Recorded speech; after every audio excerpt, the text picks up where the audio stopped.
At 3:15 in the morning, a woman pushed a stock cart down aisle 7 of a grocery store that would not open for almost 4 hours. The store was set to 68 degrees, but the aisle that ran along the dairy wall stayed colder than the rest, and she did not adjust her jacket when she moved into it. The jacket had worn through at both cuffs. The lining showed at the wrists, gray where it had once been white. She had earphones in. Whatever she was listening to, she kept it low enough that the only real sound in the store was the soft give of the cart's front wheel and the dry slide of cardboard against metal shelving. She was stocking the canned vegetables. She did it without looking at the labels. Her left hand reached into the case at her hip, came up with 3 cans, and set them on the shelf in a single motion. The right hand squared them. She did not check the planogram taped to the end cap. She had not checked it in a long time. Her hands knew where the corn went, and where the green beans went, and where the off-brand peas went on the bottom shelf where the light did not reach. They knew because her hands had put them there hundreds of nights in a row, and the knowing had moved out of her head and into her fingers somewhere she could no longer point to. She worked fast, not rushed. Fast the way a thing is fast when it has stopped being a decision and become the way the body simply moves. When she finished the case, she folded the empty box flat against her knee, set it on the lower rack of the cart, and rolled forward 4 feet without looking up. The next case was already open. She had opened it before she started the last one. She always worked one ahead of herself. It was the only way to keep from stopping, and stopping, for reasons she did not say out loud to anyone, was the thing she did not do. Above her, the store's overhead system clicked, and the air handlers came on with a low sound like the building breathing. She did not notice it. She had stopped noticing it around the end of her first year. There was a photograph she looked at before every shift. There was a boy asleep in an apartment 23 minutes away who thought his arm stayed on the bed by itself. There was a phone in her back pocket that she had already checked once tonight, at 2 in the morning, the way she checked it every night, and what it had told her was writing in her chest now, quiet, where it would stay until she could see the person it was about with her own eyes. But it was 3:15, and the cans went up, 3 at a time, in the cold part of the aisle, in the dark hours of a store that did not know her name. Her name was Vivienne Thomas, and she was 38 years old. She was a tall, dark-skinned black woman who carried herself the way people do when they have learned that standing up straight costs less than slouching, and she had worn her hair short and natural for years, because short and natural did not need an hour she did not have. She worked the overnight shift at Hargrove Family Foods on the west side of Atlanta, 10 o'clock at night to 6 in the morning, 5 nights a week, and on the weeks she could get it, 6. Her shift covered the dry goods and the frozen aisle, 4 through 9. She worked them in order, top of the section to the bottom, 9 first when she clocked on and 4 last before the morning crew came in. She had worked that floor for 3 years. In 3 years she had been late twice, both times because the bus did not come, and both times she had called ahead. Her alarm was set for 8:47 in the evening, not 9. The 17 minutes between 8:47 and 9 were the exact amount of time it took her to get her son settled for the night, confirm with her own eyes that he had eaten something, and walk to the bus stop on the corner without having to run for it. She had timed it. She timed most things. When you have as little margin as Vivienne had, the margin you can build out of minutes is the only kind you get to keep. Her son was named Marcus. He was 9. She made $17.20 an hour. After taxes that came to something close to $2,100 a month, and she could have told you the exact figure to the dollar in any given month, because she tracked it on the back of an envelope she kept in the kitchen drawer. Out of that $2,100, the rent on the apartment in Vine City was $910, the dialysis was $460. The dialysis was for her mother. Edna Thomas was 66. She was a small, round-shouldered black woman whose hands had done hard work her whole life, and 6 years ago her kidneys had failed, and now she went to a center 3 times a week. The part the insurance did not cover came to $460 a month, and it came out of the same $2,100 that the rent came out of. Vivienne paid it the way you pay a thing you have decided not to argue with, first, before anything that was not the rent. Bus passes for herself, and for Marcus came to $112. In January of the year before, the premium on her own health insurance had gone up by $41. She had looked at the number for a while at the kitchen table one night, with the envelope in front of her and the pen in her hand, and then she had canceled the insurance. Not Marcus's, hers. Marcus stayed covered through the state plan. Edna stayed covered through what Vivienne paid. Vivienne went without. She had not been to a doctor in 2 years. She was 38, and she was on her feet 8 hours a night lifting cases that weighed up to 40 pounds, and she did the math on her own body the way she did the math on everything else, which was to say she did it once, quietly, and then she did not look at it again. What was left at the end of most months, after the rent and the dialysis and the bus passes and the food, was under $200. The food she bought on Thursday evenings, before her shift, off the markdown rack at the back of the produce section where the store put the things that had to move that week. She knew the markdown schedule better than the day staff did. She knew the meat got marked down on Wednesday, and the bread on Thursday, and the dairy whenever the manager remembered. She bought what was cheap, and she made it last. And Marcus had never once gone to school without something in his stomach, and that was a thing she had decided about her life before she had decided almost anything else.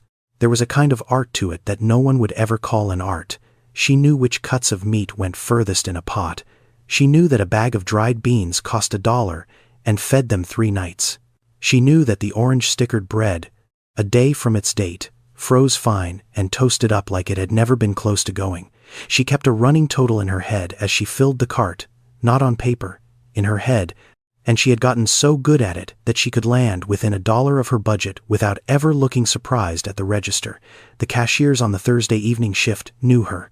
They did not know her name, most of them, but they knew the woman who came in before her, overnight started, and bought the markdown rack, and counted her bills out flat on the belt. They rang her through gently, the way decent people are gentle with each other, when they recognize a hard thing being carried well. In the fall, Marcus's class took a trip to the state aquarium. The cost was $42. Vivienne went to the teacher after pickup, on a Tuesday, standing by the chain-link fence at the edge of the schoolyard, and asked, quietly, in the voice she used when she did not want a thing to become a conversation, whether Marcus could pay the $42 in 2 installments. The teacher said of course. Vivienne paid $21 that week, and $21 the next. Marcus never knew there had been 2 payments. He came home from the aquarium and talked for an hour about a fish that could turn itself inside out, and Vivienne listened to all of it, and she did not mention the installments, because the installments were her problem, and the fish was his. There was a routine to the start of every night, and the routine was the thing that held her together, though she would not have used those words. The alarm at 8:47, the 17 minutes with Marcus, the walk to the corner, the wait for the 11 o'clock bus, which was really a 10:41 bus that ran late often enough that she had built the lateness into her plan, the transfer downtown. The second bus, the walk from the second stop to the store, 4 minutes, past the shuttered check-cashing place and the laundromat that stayed open all night and the bus shelter where a man named Curtis slept most nights. She said good evening to Curtis if he was awake, because he was a person and it cost her nothing, and because she had learned a long time ago that the people the world walks past are the people who remember who stopped. She clocked on at 9:58, 2 minutes early, every night. She had never clocked on at 10 exactly. 2 minutes was the margin she gave herself against the clock, the way she gave herself margins against everything. On the nights the bus ran too late even for her margins, Corinne picked her up. Corinne Watkins worked the same overnight crew, frozen and dairy, the aisles next to Vivienne's. She had come to the store 2 years back, from a different chain in a different part of the city, a single mother like Vivienne, though they had never once sat down and compared the shapes of their lives, because that was not a thing either of them did. What Corinne did was this. On the nights Vivienne texted that the bus was running too late, a single word, late, Corinne left 10 minutes early and drove to the stop on Hollowell Parkway and waited with the engine running. Vivienne got in, Corinne drove. They did not talk about why. They mostly did not talk at all. Sometimes one of them said something about the store, or the weather, or a thing a child had done, and sometimes neither of them said anything for the whole 12 minutes, and that was fine too. The first time it happened, Vivienne had tried to give Corinne gas money. Corinne had looked at the folded bills in Vivienne's hand and then back out the windshield and said, "I already went past that way." She had not gone past that way. They both knew she had not gone past that way. Vivienne put the money back in her pocket, and that was the last time she offered, because she understood what she had been told. Corinne was not doing her a favor that needed paying. Corinne was a woman who had once needed a ride and remembered it, and the only way to honor that was to get in the car and let her drive.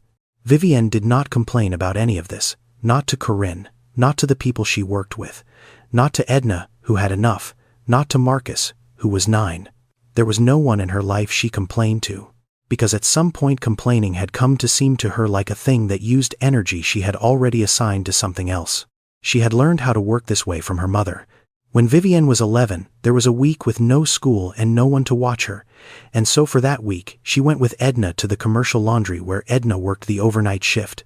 The laundry did the linens for half the hotels downtown. It was loud, and it was hot, and the air was thick with the smell of industrial detergent and steam, and the floor was always a little wet, so that everyone who worked there moved with a particular care that Vivienne, years later, would recognize in herself on the grocery floor at 3 a.m.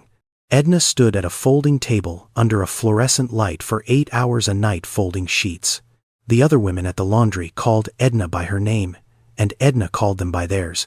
There was a way they all moved around each other in the heat and the noise, handing off, covering, that the 11-year-old Vivienne watched without understanding that she was watching the thing that keeps people alive in jobs like that. It is not the pay, it is not the work, it is each other. She did not have those words then. She only had the picture, and the picture stayed. Edna showed Vivienne how to fold. You take the corners, you bring them together. You smooth the center with the flat of your hand, once, and you fold it in thirds, and you set it on the stack, and you reach for the next one. Edna folded a sheet the same way at the start of the night, and at the end of the night. The 400th sheet got the same hands as the first. She did not slow down at hour 7. She did not speed up when the supervisor walked the floor. The pace at the start was the pace at the end, and the 11-year-old, who folded badly and got tired by midnight, and was allowed to sleep on a pile of clean towels in the corner after that, did not understand any of it yet. Vivienne, 11 years old and tired and bored, asked her mother why she folded the late ones so carefully when no one would ever know the difference.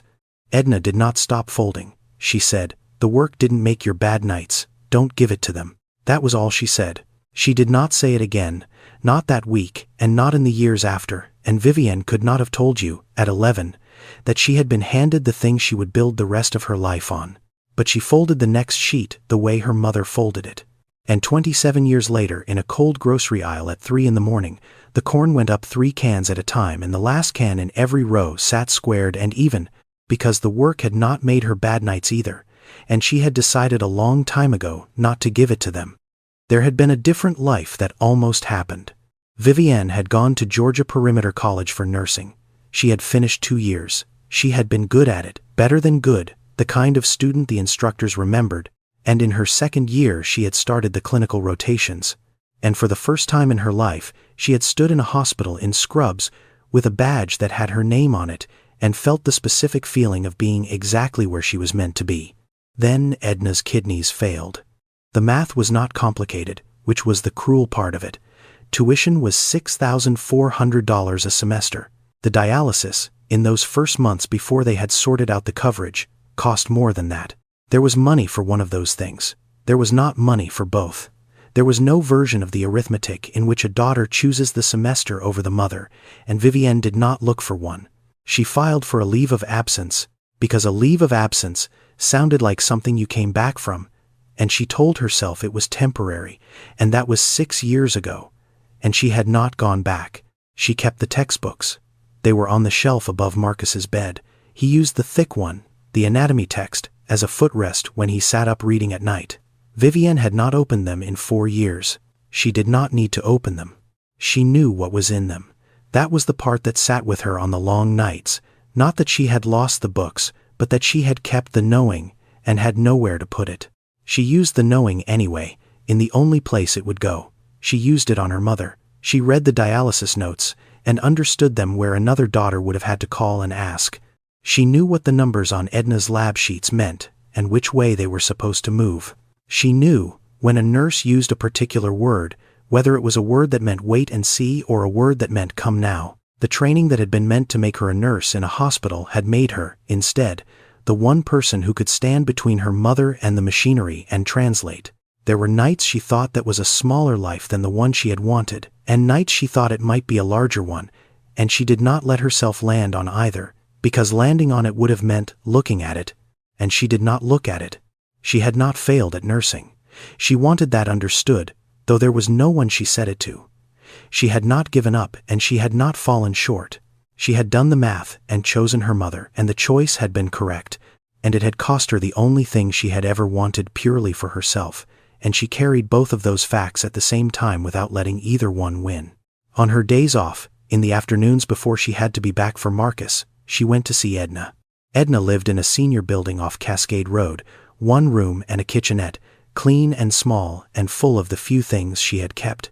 Vivienne came on Tuesdays usually, because Tuesday was a non-dialysis day, and Edna had more in her on the non-dialysis days.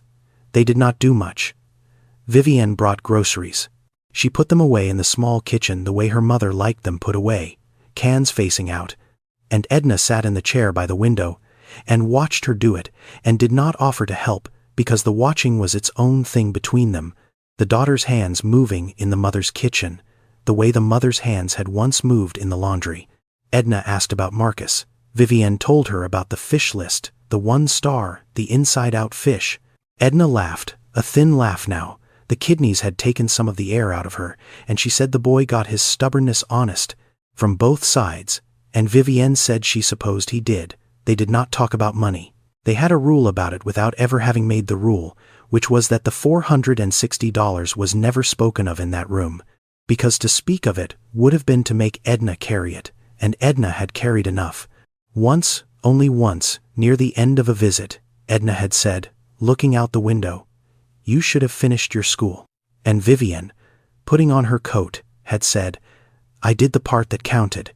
And Edna had not said anything back, because there was nothing to say back to that, and they both knew it, and the visit had ended the way the visits ended, with Vivienne kissing the top of her mother's head and saying she would see her Tuesday, and Edna saying drive safe even though Vivienne did not drive, took the bus, and they both let the small old lie of it stand because it was a thing a mother says.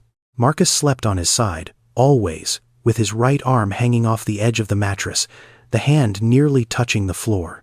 Every morning when Vivienne got home from the overnight shift, a little after 6:30, she came into his room before she did anything else.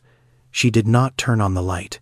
She crossed the room in the dark, by memory, the way she crossed her aisles, and she lifted his hanging arm by the wrist, gently, and laid it back on the bed beside him, and pulled the blanket up over it. Then she stood there for a second. Then she went to make his breakfast. Marcus had never mentioned it. As far as Marcus knew, his arm stayed on the bed by itself. He woke up every morning with the blanket pulled to his shoulder, and his arm tucked warm against his side, and no idea in the world that anyone had done it. He was 9. He thought that was simply how mornings were. He did not know that his mother had walked 4 miles of grocery aisle and ridden 2 buses through the dark to come home and put his arm back before she let herself sit down. He was a reader. He read past the time he was supposed to be asleep, propped up against the wall with the anatomy textbook under his feet for a footrest, working through library books about the ocean mostly, because the ocean was the thing that had caught him and would not let go. He kept a list of fish on a sheet of notebook paper taped to the wall, the ones he had learned about, with a star next to the ones he had actually seen at the aquarium on the school trip. There were 9 fish on the list. There was 1 star. He did not know the star had been paid for in 2 installments. He thought it had simply happened. The way the arm happened, the way breakfast happened, the way the world for a 9-year-old simply happens, because someone has stayed up all night arranging it. That was the thing Vivienne was protecting. Not a concept. Not a future. A boy who did not know yet how much of the world ran on people no one looked at, and who would have one more morning, and then another, of believing his arm stayed put on its own. This particular night, the one the man in the coat would walk into without either of them planning it, had a stone in it already, and the stone had been there since 2 o'clock. At a few minutes before 2, Vivienne took out her phone. She did it the way she did everything on the floor, without breaking stride, pulling it from her back pocket as she walked the cart to the head of aisle 8, where the signal was best, because the dialysis center posted its overnight session summary a little after midnight, and she read it at 2. Every night her mother had a session. 2 was the quietest part of the shift. If there was something in the notes she needed to sit with, 2 o'clock gave her the most hours to sit with it before she had to be a person again at home. The page was slow to load. The store's signal was bad in the back corners. It always had been. She stood by the end cap with the phone in her hand and waited, and the little wheel turned, and the cold from the frozen aisle came around the corner and found the worn places at her cuffs. The floor was hard through the soles of her shoes. She noticed that, the way you notice a small fact when you are waiting for a large one. The page loaded. She read it once. Then she read it again. The session had been completed. That was the first line and the most important one, and she let her shoulders down a quarter inch when she saw it. But there was a note below it, in the section where the text flagged anything that was not routine, and the note said that Edna had experienced a drop in blood pressure during the second hour, that it had been treated, and that she had stabilized and finished the session under observation. Stabilized, not urgent. Finished under observation. Vivienne knew what those words meant. She knew because of the books above Marcus's bed, the ones she had not opened in 4 years and did not need to. A blood pressure drop on dialysis was common. It was treated with fluids and with slowing the machine. Stabilized meant it had been handled. Finished under observation meant they had watched her the rest of the way and let her go home. None of it was the kind of thing you call about at 2 in the morning. All of it was the kind of thing that lived in your chest until you could see the person with your own eyes. She read it a third time. She did not need to. She read it a third time anyway. The number for the center was in her phone. She had called it before. She knew the after-hours line went to a service that took a message and would not get her a nurse before morning. Calling would not move anything. It would only put her voice into a machine in the dark and leave her standing in aisle 8 with the same words she already had. She put the phone back in her pocket. She had the back third of aisle 8 left, and then 7, and then the rest of the floor down to 4. She looked at the cart for a second. Then she pulled the next case toward her, the one she had already opened, and she went back to work. It would be easy to call this strength. It was not strength. She did not feel strong. She felt the way anyone feels at 2 in the morning when someone they have given their whole life to has had a bad afternoon 2 miles away and there is nothing to be done about it until the sun comes up. What she did was reach into the case. She put the cans up. The shift did not pay if she left it. The bus did not run any faster for her standing still. Edna was home now. The note said so. And Edna was asleep now, most likely. And the thing Vivienne could do for her mother was the thing she had always done, which was to keep the $460 coming, which meant keeping the shift, which meant finishing the cart. So she finished the cart. Her hands were not quite as even as before. The last can, in a couple of the rows, sat a hair off square. She fixed them on the way back down the aisle. She did not let herself sit. She had not sat down on a shift in 3 years, and she did not start now, because she knew, the way you know things about yourself that you have tested, that if she sat down with that note in her chest she might not get back up for a while. And she did not have a while. So the worry rode along inside her like a second heartbeat, and her hands kept their job, and she moved down out of aisle 8 and into 7, and the night went on the way her nights went on, 3 cans at a time, in the cold. Stay with me. What happens next? She did not see coming. I don't think you will either. Raymond Foster could not sleep. He was 62 years old, a black man who had built something in a city that had not made it easy, and the sleep had been bad for 4 years, ever since the autumn his wife died. Most nights he managed it by lying still in the dark and letting the hours pass over him like weather. But this night the stillness was not working.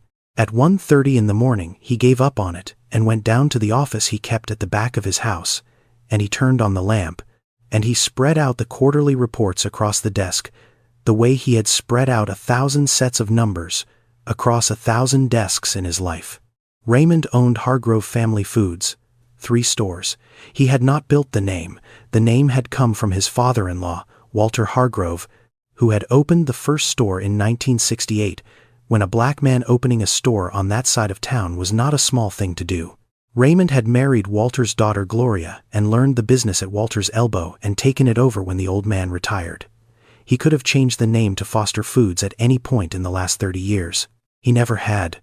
After Gloria died, changing it had stopped being something he would ever consider, because the name on the stores was the last thing left in the world that still said her family out loud.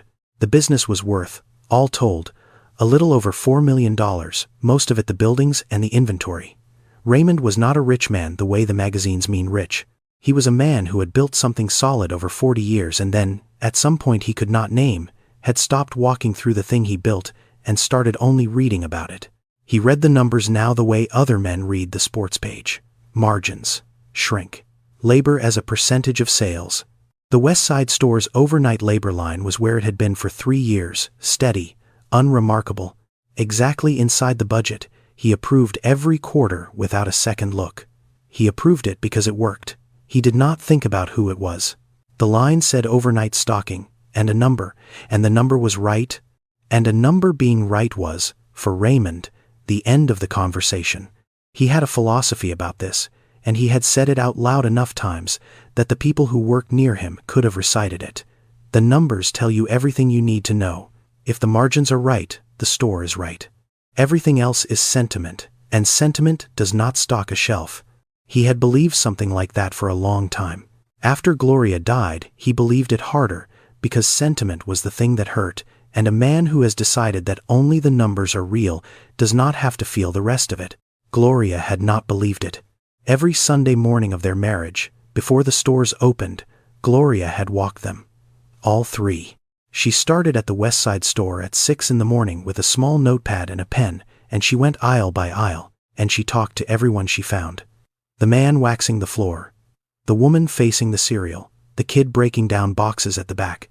She learned their names. She asked about their people. She wrote things down in the notepad. Not because she would forget, but because writing a person's name down was a way of saying the person counted. She came home from those walks and told Raymond about them over coffee, and Raymond half listened, because to him the walks were the soft part of the business, the part that did not show up in any column, and he had a meeting Monday, and the soft part could take care of itself. She would say, "The man who cleans the floors at West Side, his name is Theodore, his wife just had a stroke, we should send something," and Raymond would say, "Send something, sure," and go back to the report, and Gloria would send something, and Raymond would never know what, and the report would balance, and that was the marriage in a way Raymond did not let himself see until much later. She ran the half of the business that was people. He ran the half that was numbers. He had thought, for 30 years, that his half was the real one and hers was the decoration, when the truth was closer to the reverse, and the reverse was the thing he was only now, at 62, beginning to be able to look at. Raymond had gone with her exactly once, early, the first year they were married. He had found it inefficient. He had said so, gently, in the car afterward, and Gloria had looked out the window and said, "You think the floor cleans itself?" Raymond. And he had not understood what she meant, and he had not gone again, and for 30 years she had walked the stores alone on Sunday mornings, and he had read the numbers, and they had both thought they were right, and only one of them had been. When Gloria died, he found the notepad in her dresser. There were 47 names in it. Some had little notes beside them, a birthday, a daughter's graduation, a surgery someone was nervous about. He had read through the whole thing once, standing in the bedroom, with her clothes still hanging in the closet, and then he had closed it.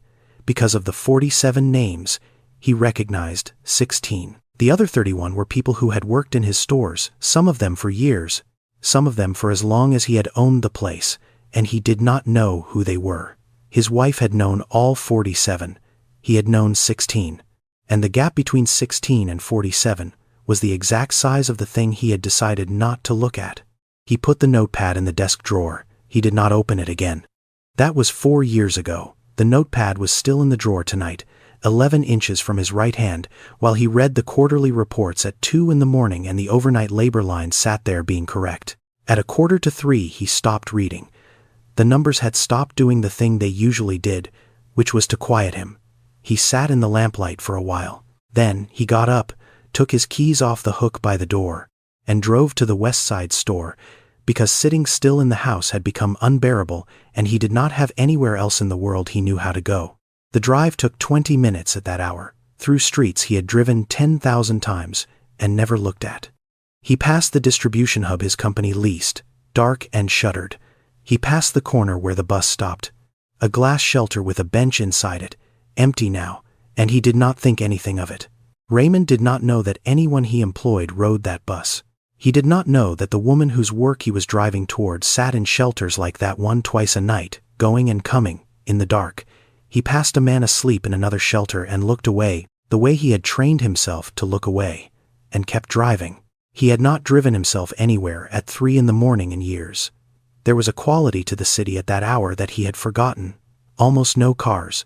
The lights changing for no one. A garbage truck, working its slow way down a side street. 2 men hanging off the back of it, doing the work that the city woke up to and never saw being done. Raymond watched the 2 men for a moment at a red light, and something about them, the ordinary, unremarkable fact of them, out there in the cold doing it, sat on him oddly. And then the light changed, and he drove on, and did not yet know why it had. The West Side store had a delivery entrance on the north side, off the loading dock, and Raymond had a key to it that he had carried on his ring for years and used exactly once. He used it now. He let himself in through the back, past the compactor and the pallet stacks, into the dim receiving area, and then through the swinging doors onto the sales floor, where the overhead lights were down to their overnight setting, and the registers were dark, and the whole long building was quiet except for the air handlers and, somewhere down the aisles, the small, dry sound of cardboard and cans. He followed the sound. He came up the main cross aisle and stopped at the head of aisle 7 in the shadow of the end cap, and he saw a woman stocking shelves. She had not heard him. She had earphones in, and her back was 3/4 to him, and she was working the canned goods at a pace that did something to Raymond he could not have named in the moment. She was not hurrying. She was not dragging. Her hands went into the case and came out with the cans, and set them and squared them, 3 at a time, in a rhythm so even and so unbroken that it had stopped looking like effort and started looking like a tide. He stood in the shadow and watched her work, and he did not announce himself, and the seconds stretched into a minute and then several. He had seen this before, not in this store. In a kitchen, a long time ago. His mother was named Berta Foster. She had cleaned rooms at a hotel downtown for most of Raymond's childhood, a small black woman in a gray uniform who left before the sun and came back after dark, and she worked a shift that started early. Raymond, who was a boy who woke before the sun for no reason anyone understood, used to come into the kitchen at 5 in the morning and find her ironing. She ironed her own uniform and his school shirts before she left, and she did it standing at the board under the one kitchen light, the iron going back and forth, with exactly the quality of motion this woman had now. Not tired, not eager. Present. A motion that had moved past the body's complaint and out the other side into something that was almost peace, except it was not peace, it was just the body doing what it had agreed to do. He would sit at the kitchen table in the dark, and she would not send him back to bed. She would talk to him while she ironed, low, so as not to wake his father, about nothing in particular, about the day ahead, and the people at the hotel, and what she would make for supper. And then she would set the iron up on its heel, and put on her coat, and go out into the dark to catch the bus, and Raymond would watch her go from the window, a small woman in a thin coat, walking toward a corner under a streetlight, and he had promised himself, the way a boy promises himself things, that he would make enough money one day that his mother would never have to stand at that board again. He had made the money. He had made it years before she died, and she had let him move her to a better place and buy her better things, and she had been proud of him in the uncomplicated way mothers are proud. But somewhere in the making of the money, he had decided that the board and the iron and the bus under the streetlight were the enemy, the thing to escape, and that the way you honored a woman like Berta was to climb so far above her life that you never had to see it again. He had climbed. He had stopped seeing it. He had stopped seeing the people still living in it, the Theodores and the 47 names, until he had stopped seeing them so completely that a woman could stock his shelves for 3 years and be, to him, a number on a line. Raymond had not thought about that kitchen in 11 years. He stood in aisle 7 and it came back to him whole, the light and the smell of the hot iron and his mother's shoulders, and he did not move, because moving felt like it would break something he had not known he was holding. The woman finished a case, folded the box flat against her knee without looking, set it on the cart, and rolled forward. She had another case open and waiting. She was always one ahead of herself. Raymond watched her notice this about her own work, the way she had built a system out of nothing so that she would never have to stop, and he thought about the labor line on the quarterly report, the number that was correct. And he understood, standing there, that he had been reading the number for 3 years and had never once known it had hands. He stayed where he was. He watched her for the better part of 20 minutes. He had come into the store with no plan, and the no plan held. He simply could not make himself walk up to her and break the thing he was watching, and so he stood in the shadow of the end cap and let the minutes go. She finished aisle 7. She rolled the cart to the head of it, turned the corner, and started down aisle 6, and Raymond moved a few feet so he could keep watching, and felt as he did it faintly absurd, a 62-year-old man in a good coat hiding behind a display of canned tomatoes to watch a woman do her job. But he did not stop. There was something in the watching he needed, and could not yet name. And a man who has spent 4 years feeling almost nothing does not walk away from the first thing in a long time that has made him feel the edge of something. She never once checked a clock. He noticed that. People doing a long shift check the clock. It is the most human thing. The glance up, the doing of the math on how much night is left. She did not do it. She had either stopped needing to, or had trained herself out of it, and either way it told him that the night was not, for her, a thing to be gotten through. It was just the night. It was just the work. The hours would end when they ended, and the checking would not move them. She finished aisle 6 and started down 5, and Raymond followed at a distance, and somewhere in the middle of aisle 5 her cart went empty. She straightened. She rolled her shoulders back once, a small private motion, the kind a body makes when it is resetting itself for the next hour. Then she turned the cart around to head back toward receiving for the next load, and she pulled the earphone out of her right ear to listen for the dock buzzer in case the early bread delivery had come, and she pushed the cart up toward the head of the aisle. A man was standing at the end of it. She stopped the cart. He was older, 60 or so, in a good coat, standing very still at the head of the aisle where the cross aisle opened up. He was not a delivery driver. He was not staff. He was looking at her in a way that customers did not look. And the store was closed, and for a half second the old animal part of her did the math on a stranger in an empty building at 3 in the morning. Then she saw his face, and there was nothing in it she needed to be afraid of. There was something else in it. She did not have a word for it. She pulled the other earphone out. "Can I help you find something?" she said. The same voice she would have used at 3 in the afternoon, calm, even, a little tired and not hiding it. He did not answer right away. He looked at her, and not at the cart, and not at the gray cuffs of her jacket, and not at the apron with the store's name on it, at her face. "No," he said finally, "you've got it exactly right." She held the look for one beat. She did not ask what he meant. There are things people say that are not questions and do not want answers, and she had heard enough of them in her life to know one when it landed. She nodded, once, the way you do when nothing needs saying back, and she pushed the cart past him toward the back of the store. She did not look back. She had aisle 4 to load and 90 minutes to do it, and the man in the coat was not her business, and the dock buzzer might go off any minute. Behind her, Raymond Foster stood alone at the head of the aisle and did not move for a long moment. Then he walked toward the front of the store and stopped at the manager's office off the customer service desk, where the door was unlocked because the overnight crew had no reason to lock it. There was a whiteboard on the wall inside, the kind every store like this has, with the week's shift notes and a smear of old marker that never quite came off. Raymond stood in the doorway and looked at it. He picked up the marker from the tray. He thought for a moment about what to write, and found that he did not have the words for most of what was in him, and so he wrote the only part he could put down, the part that was an instruction and not a feeling, because instructions were a thing he still knew how to give. He wrote, "Learn the overnight names." He did not sign it. He did not wait for the manager, Derek Okafor, who would not arrive until 7. He capped the marker, set it back in the tray, and walked out the way he had come in, through receiving and past the compactor, and out the delivery door onto the loading dock. He got in his car, and he drove home through streets that were empty and beginning, just barely, at the far eastern edge, to think about getting light. He did not go back to bed.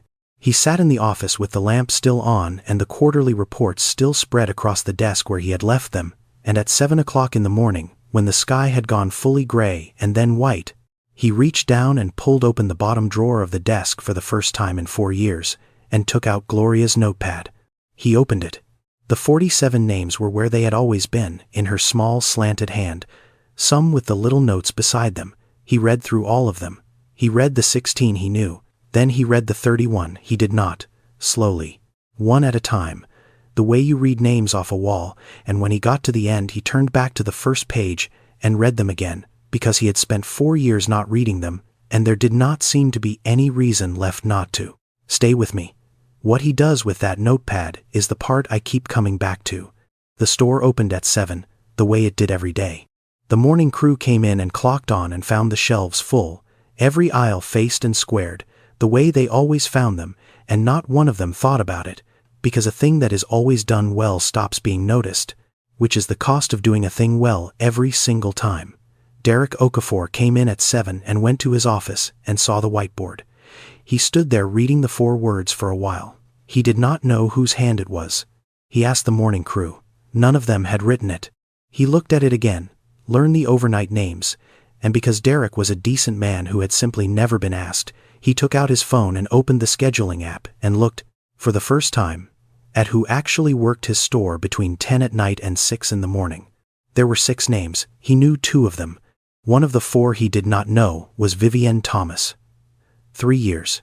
Vivienne, at that hour, was not in the store. She had clocked out at 6 and ridden the first bus to the transfer point and the second bus toward home, and she had let herself into the apartment a little after 6:30, and she had gone, in the dark, into Marcus's room. His arm was hanging off the bed. She lifted it by the wrist and laid it back beside him and pulled the blanket up over it, and she stood there for a second the way she always did, and then she went to the kitchen and started his breakfast. While the water heated, she took out her own phone and looked at it. The dialysis center opened its phone line at 8. It was 20 to 7. She set the phone face up on the counter where she could see it, and she made the oatmeal the way Marcus liked it, with the brown sugar stirred all the way in so there were no dry pockets, because Marcus did not like the dry pockets, and a mother knows the small geography of her child's likes, the way she knows nothing else. She woke him at 7. He came to the table with his hair flat on one side and his fish list still in his head from a dream, and he told her about it, a dream where the inside-out fish had turned a whole school of smaller fish inside out too, so that the whole ocean was inside out, and he had thought it was the funniest thing. Vivienne sat across from him and laughed at the parts that were meant to be funny, and the phone sat on the counter saying nothing, because it was not 8 yet. She did not let him see her watch the phone. That was its own small discipline, the not letting him see, the keeping of her own fear behind her own face while the boy ate his oatmeal, and the morning was, as far as he would ever know, an ordinary one. At 7:45, she walked Marcus to the corner and put him on the school bus and watched it pull away. At 8 o'clock, she called the center. She got a nurse on the second try. The nurse pulled up Edna's chart and read it back to her in the flat, reassuring voice that nurses use, and the news was the news she had already known at 2 in the morning. The blood pressure drop had been managed. Edna had finished the session. She had gone home stable. She was due back Thursday. There was nothing to do and nothing to worry about beyond the ordinary worry that was now simply the shape of their lives. Vivienne thanked the nurse and hung up and stood in her kitchen with the phone in her hand and let her shoulders come down the rest of the way, the quarter-inch they had not come down since 2 in the morning. Then she went to bed, because it was 8:15 and she had to be up at 3 in the afternoon to be a mother, and she slept the 5 hours she slept, and she did not think about the man in the good coat at all, because the man in the good coat was not a problem she had to solve, and she only had room for the problems she had to solve. Raymond, that same morning, did 3 things. He did not announce any of them, and he did not connect them out loud to the night before, because Raymond did not yet have language for the night before, and a man who has lived 62 years inside a philosophy does not get a new one in a single morning. What he had was a crack in the old one, and a notepad open on his desk, and the specific memory of his mother at an ironing board, and the sight of a woman's hands moving cans in the cold, and he did with those things the only thing he knew how to do, which was to act and let the understanding catch up later. The first thing he did was call Derek Okafor and tell him he was coming by the store that afternoon. Derek, who had run the West Side store for 6 years and had been visited by the owner perhaps 4 times in all of them, said yes sir and did not ask why. The second thing he did was take Gloria's notepad and put it in the inside pocket of his coat. The third thing he did was the thing he could not have explained to anyone, least of all himself. He sat back down at the desk and took a clean sheet of paper and at the top of it he wrote the date. And under the date he wrote the words overnight crew, West Side, and then he left the rest of the page blank, because he did not yet know any of the names, and the blank space under the heading was, though he would not have put it this way, the most honest thing he had written in 4 years. He went to the store at 2 in the afternoon. He did not go to look at the numbers. He went to the office and sat with Derek and asked him about the overnight crew, the 6 people, who they were and how long they had been there and what he knew about them. Derek, surprised, and then not surprised, told him what he knew, which was more than Raymond knew and less than Gloria would have known. He knew that one of them, Vivienne Thomas, had been there 3 years and never missed a shift but twice, and that her stocking was the cleanest in the chain, and that he had recommended her for a lead position 18 months ago, and that the recommendation had gone up to corporate and come back, marked deferred, because the lead position came with a raise, and the raise had not fit the labor line. The labor line that Raymond approved every quarter without a second look. Raymond sat with that. He did not say anything for a moment. Then he asked Derek to pull the file, and Derek pulled it, and Raymond read it, and it was all there in the dry language of a personnel file. 3 years. 2 absences, both called in. A reliability score the system maxed out. A deferred promotion. An emergency contact listed as Edna Thomas, mother, with a phone number, and a second line, added more recently, that said the contact was a dialysis patient, and that the employee had once asked whether the overnight schedule could be kept consistent so that her mother's care arrangements would not have to change. He read it the way he read everything, fast, scanning for the number that mattered, but there was no single number that mattered in this file. There were a lot of small ones, and they added up to something a balance sheet had no column for. He went back to the top and read it again, slower, the reliability score, the 2 called-in absences in 3 years, which meant something like 750 shifts worked and 2 missed, and the 2 missed ones called in ahead, which Raymond, who had run a workforce for 40 years, knew was not a number you saw. He had people in day shift management who missed more than that in a quarter. He turned the page. There was a printout of the deferred promotion, his own electronic signature on it, the date 18 months gone. He looked at the signature for a while. He did not remember signing it. That was the part that landed hardest, harder than the words in the file, that he had moved this woman's life with a click he could not even remember making, that it had been that small to him, that frictionless.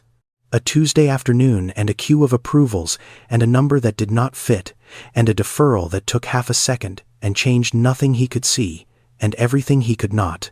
Kept consistent. She had not asked for more money. She had not asked for day shifts or for a lighter load. She had asked once for the schedule to stay the same, so that the $460 and the rides and the whole impossible architecture of her mother's survival would not have to be rebuilt. Someone had written it down, and it had sat in a file, and the labor line had stayed correct, and no one had ever once needed to know her name to keep the number where it belonged. Raymond closed the file. He asked Derek when Vivienne worked next.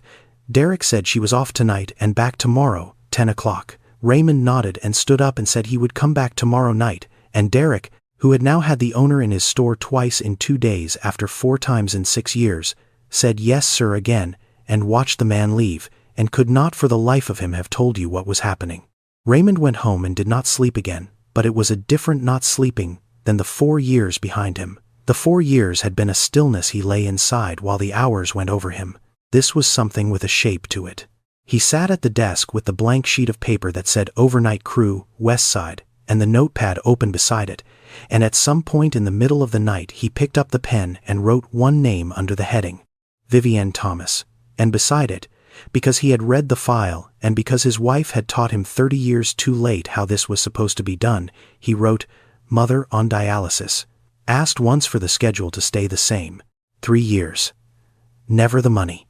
The next night, Vivienne came to work at 10 o'clock. She did not know the owner had been in the store. She did not know there was a sheet of paper in a house across the city with her name on it. She clocked on, and she went to the break room, and she put her bag in her locker, and before she closed the locker door she looked, the way she looked every night, at the photograph taped to the inside of it. The photograph was of Edna. It was an old one, from before the kidneys, before any of it. In the picture, Edna was younger than Vivienne was now, and she was standing in the commercial laundry under the fluorescent light, and she had both hands flat on a sheet she was about to fold, and she was looking at the camera with an expression that was not quite a smile but was close enough to pass for one if you did not look carefully. Someone had taken the picture without her really posing for it. You could tell because her hands were still working. Even stopped for the camera, her hands were on the sheet. Vivienne looked at it for 1 second, the way she always did. Then she closed the locker and went out to the floor. She did not know it yet, but the night was going to be different, and the difference was going to arrive the way the important things in her life had always arrived, which was quietly, in the middle of ordinary work, without any announcement that it was coming. Around midnight, Derek was still in the store. He did not usually stay past the day, but he had stayed, because the owner had been in twice and had said he was coming back tonight, and Derek wanted to be there when he did. Raymond came in at midnight, through the front this time, because the store was his and he had decided he was done sneaking into it through the back. He came in, and he found Derek, and he said he wanted to talk to Vivienne Thomas. And Derek went and found her on aisle 5 and told her the owner wanted to see her. Vivienne, who had no reason in the world to expect anything good from those words, set down the case she was holding and squared the last can, and wiped her hands on her apron and went. She had never met Raymond Foster. She knew the name because it was on the paychecks.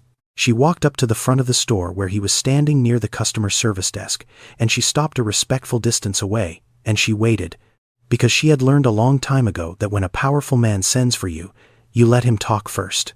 Raymond looked at her.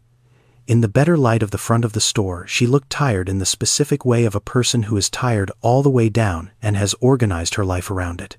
He had rehearsed nothing, because rehearsing was sentiment, and he had spent his whole life calling sentiment a waste, and now he stood in front of this woman with the notepad in his coat, and found that he had no idea how to begin. "You were stocking aisle 7 the other night," he said. "I was the man at the end of it." "Yes, sir," Vivienne said.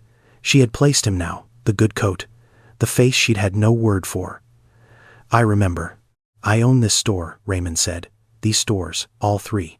I know who you are, Mr. Foster." She said it without anything in it. Not cold, not warm. A fact. He nodded. He looked, for a moment, like a man who had walked into a room and forgotten why. Then he said, "How long have you worked here?" 3 years.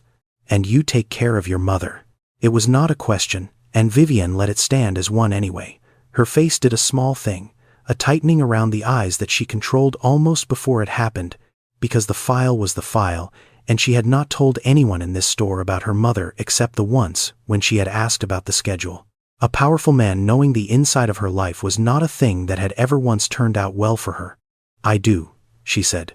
"I read your file," Raymond said, and he said it plainly, because he had decided that the only thing he had to offer this woman that was worth anything was the truth said without decoration.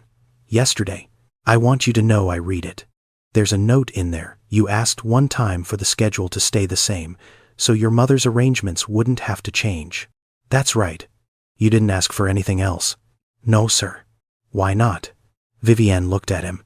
Here was the place where a person might give the speech about the people who hold the world together and go unthanked, about the gap between what a thing costs and what it is worth, about all the names a man like Raymond Foster has never bothered to learn. She had it in her, somewhere. She had earned it 3 years over. She did not give it. "Because that was the thing I needed," she said. "I don't ask for things I don't need." She could have said more. She said it in 2 sentences and stopped. Raymond was quiet. The thing she had not said sat in the air between them, heavier than the thing she had, and he understood that he had just been handed, in 2 flat sentences, the whole of what his wife had spent 30 Sunday mornings trying to teach him, that a person could want nothing from you and still be owed everything. The not asking was not weakness, and it was not pride. It was a kind of accounting so exact that it had no room in it for anything that was not survival, and the fact that the accounting existed at all, in a person who showed up 5 nights a week and squared every can, was the thing he had driven past for 3 years on a labor line that was always correct. "I deferred your promotion," he said. She did not say anything. 18 months ago. Your manager recommended you for a lead position. It came to me. I marked it deferred, because the raise didn't fit the labor budget, He paused. I didn't know your name when I did that. I want you to understand, that's not an excuse. It's worse than an excuse. I moved a number on a page and the number was you, and I never once had to know it. Vivienne stood very still. I'm not going to stand here and offer you money, Raymond said. I don't think that's what this is. I think if I tried to hand you something right now, you'd have every right to look at me the way you'd look at any man who walked past you for 3 years and then tried to fix it with a check. I wouldn't take it, she said. I know. That's how I know it isn't the thing. He reached into his coat. For a moment Vivienne thought he was going to take out a checkbook after all, and her face closed. But what he took out was not a checkbook. It was a small worn notepad, and he held it for a second like it weighed more than it did, and then he opened it and turned it so she could see. My wife kept this, he said. She walked these stores every Sunday for 30 years, and she learned everybody's name. Everybody. The people who cleaned the floors, the people who stocked the overnight. She wrote them down so she wouldn't forget, and she didn't ever forget. She just liked having them written down. 47 names in here. He looked at the page. She died 4 years ago. When I found this, I knew 16 of these people. 16. The other 31 worked in my stores, some of them for years, and I had never learned who they were. My wife knew all 47. I knew 16. Vivienne looked at the notepad, at the small slanted handwriting, at the little notes beside some of the names. I haven't opened it since the week she died, Raymond said. I opened it this morning. After I watched you work. He closed the notepad. He did not put it back in his coat. He held it. I'm not telling you this to make you feel something. I'm telling you because you asked me once for one thing, and I want you to know that I heard it. 3 years late, and the schedule stays. It stays as long as you want it. And the lead position is yours, the raise with it, and that's not a gift, and it's not me making myself feel better. Your manager recommended you 18 months ago, and I'm the one who stopped it. I'm just undoing a thing I should never have done. It was more than he had said to anyone in years. But he was the one who had to find the words now, and the finding of them was the only apology he had. Vivienne was quiet for a long moment. My mother folds sheets in that picture I keep, she said finally, which seemed to Raymond like it came from nowhere, and did not. In a laundry. She worked nights her whole life too. Different work. Same hours. Is there an Edna in that book of your wife's? Raymond opened the notepad. He had read it twice through that morning, and he knew there was not, but he looked anyway, page by page, in front of her, because looking was the respect the question deserved. No, he said. There isn't. There's a lot of people not in that book, Mr. Foster. Vivienne looked at the little book in his hands. 47 is a small number. I know it is, Raymond said. But it's not nothing. No, he said. It's not nothing. That was the whole of it. She did not thank him, because she was not yet sure what she was thanking him for, and because thanking a man for undoing a harm he had done felt to her like a transaction whose terms she had not agreed to. He did not wait for thanks, because he had not done it for thanks, and he had enough of his wife in him now, finally, to know the difference. Go on back to your aisle, he said. I've kept you off it long enough.